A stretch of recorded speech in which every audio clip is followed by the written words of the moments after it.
नमस्कार दोस्तों, आप सभी कैसे हैं। भगवान भोलेनाथ की कृपा हम सभी पर सदा यूं ही बनी रहे।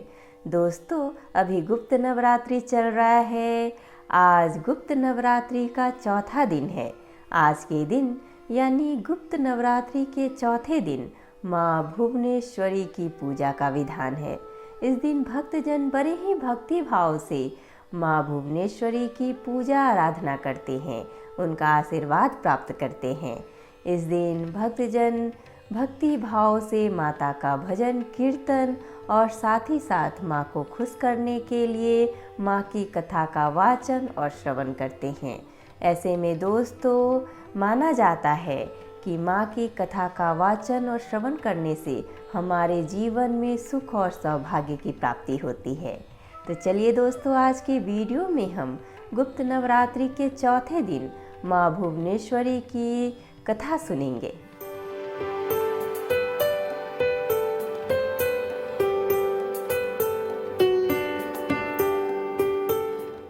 नमस्कार दोस्तों, मैं शिल्पी आप सभी का तहे दिल से स्वागत करती हूँ अपने YouTube चैनल कथा कहानी शिल्पी की जुबानी में। दोस्तों, इस चैनल के माध्यम से मैं आप सभी को हर तरह की कथा और कहानी सुनाऊंगी। अगर आपको मेरी तरह कथा और कहानी सुनना पसंद है तो प्लीज़ हमारे चैनल कथा कहानी शिल्पी की जुबानी को सब्सक्राइब कर लीजिए। और हाँ दोस्तों, अगर आपकी भी कोई कथा और कहानी है जो मेरी जुबानी सुननी है तो हमें कमेंट बॉक्स में कमेंट करके ज़रूर बताइएगा। तो चलिए दोस्तों, बैठे बैठे क्या करें, करना है कुछ काम। सुनते हैं आज के वीडियो में माँ भुवनेश्वरी की कथा लेके माता का नाम। पद्मष्टदल बाहेवृतं षोडशभिदलं बिलिखेत कर्णिकां मध्ये षट्कोणमति सुंदरम चतुरस्त्रं चतुर्द्वारमेवं मंडलमालिखेत। देवी भगवत में वर्णित मणिद्वीप की अधिष्ठात्री देवी हल्लेखा मंत्र की स्वरूपा शक्ति और सृष्टि क्रम में महालक्ष्मी स्वरूपा आदि शक्ति भगवती भुवनेश्वरी भगवान शिव के समस्त लीला विलास की सहचारी हैं। जगदम्बा भुवनेश्वरी का स्वरूप सौम्य और अंग क्रांति अरुण है। भक्तों को अभय और समस्त सिद्धियां प्रदान करना इनका स्वाभाविक गुण है। 10 महाविद्याओं में ये चौथे स्थान पर परिगणित हैं। देवी पुराण के अनुसार मूल प्रकृति का दूसरा नाम ही भुवनेश्वरी है। ईश्वर रात्रि में जब ईश्वर के जगद्वीप व्यवहार का लोप हो जाता है, उस समय केवल ब्रह्म अपनी अव्यक्त प्रकृति के साथ शेष रहता है। तब ईश्वर रात्रि की अधिष्ठात्री देवी भुवनेश्वरी कहलाती हैं। अंकुश और पाश इनके मुख्य आयुध हैं। अंकुश नियंत्रण का प्रतीक है और पाश राग अथवा आसक्ति का प्रतीक है।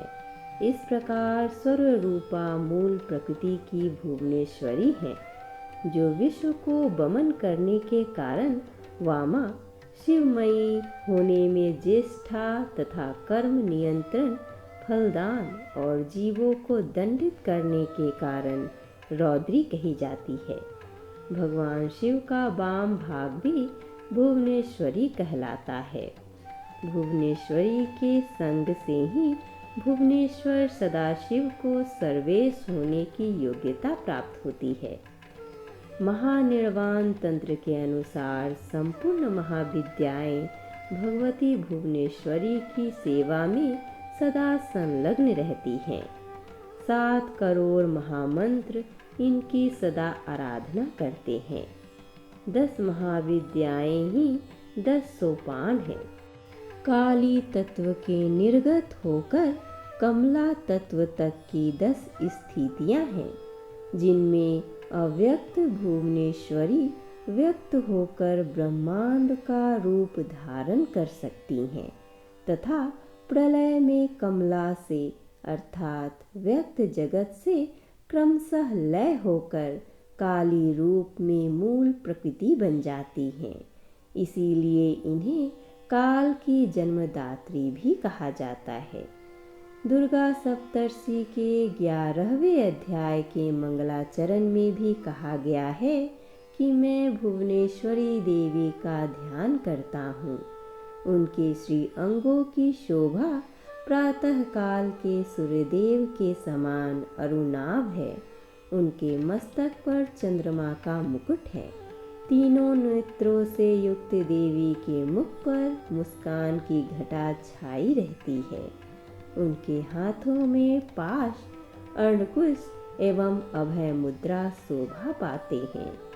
इस प्रकार बृहन्नील तंत्र की यह धारणा पुराणों के विवरणों से भी पुष्ट होती है कि प्रकारांत से काली और भुवनेश्वरी दोनों में अभेद है। अव्यव प्रकृति भुवनेश्वरी ही रक्तवर्णा काली है। देवी की भागवत के अनुसार दुर्गम नामक दैत्य का अत्याचार से संतप्त होकर देवताओं और ब्राह्मणों ने हिमालय पर सर्व कारण स्वरूपा भगवती भुवनेश्वरी की ही आराधना की थी। उनकी आराधना से प्रसन्न होकर भगवती भुवनेश्वरी तत्काल प्रकट हो गईं। वे अपने हाथों में वान, कमल पुष्प तथा शाक मूल लिए हुए थीं। उन्होंने अपने नेत्रों से अश्रु जल की सहस्त्रों धाराएं प्रकट की। इस जल से भूमंडल के सभी प्राणी तृप्त हो गए। समुद्रों तथा सरिताओं अगाध जल भर गया और समस्त औषधियाँ सींच गईं। अपने हाथ में लिए गए शाकों और फल मूल से प्राणियों का पोषण करने के कारण भगवती भुवनेश्वरी ही शताक्षी तथा शाकंभरी नाम से विख्यात हुई। माँ के इसी स्वरूप ने दुर्गम सुर को युद्ध में मारकर उनके द्वारा अपहृत वेदों को देवताओं को पुनः सौंपा था। उसके बाद भगवती भुवनेश्वरी का नाम दुर्गा प्रसिद्ध हुआ। भगवती भुवनेश्वरी की उपासना पुत्र प्राप्ति के लिए विशेष फलदायी माना गया है। रुद्रयामल में इनका कवच, नील सरस्वती तंत्र में इनका हृदय तथा महातंत्रार्णव में इनका सहस्त्र नाम संकलित है। इस तरह दोस्तों, माँ भुवनेश्वरी की पूजा आराधना करने से भक्तों के जीवन के दुख और दारिद्र्य नष्ट हो जाते हैं। माँ अपने भक्तों पर अपनी असीम कृपा यूं ही बनाए रहती है। हमारे साथ बोलिए, माँ भुवनेश्वरी की जय।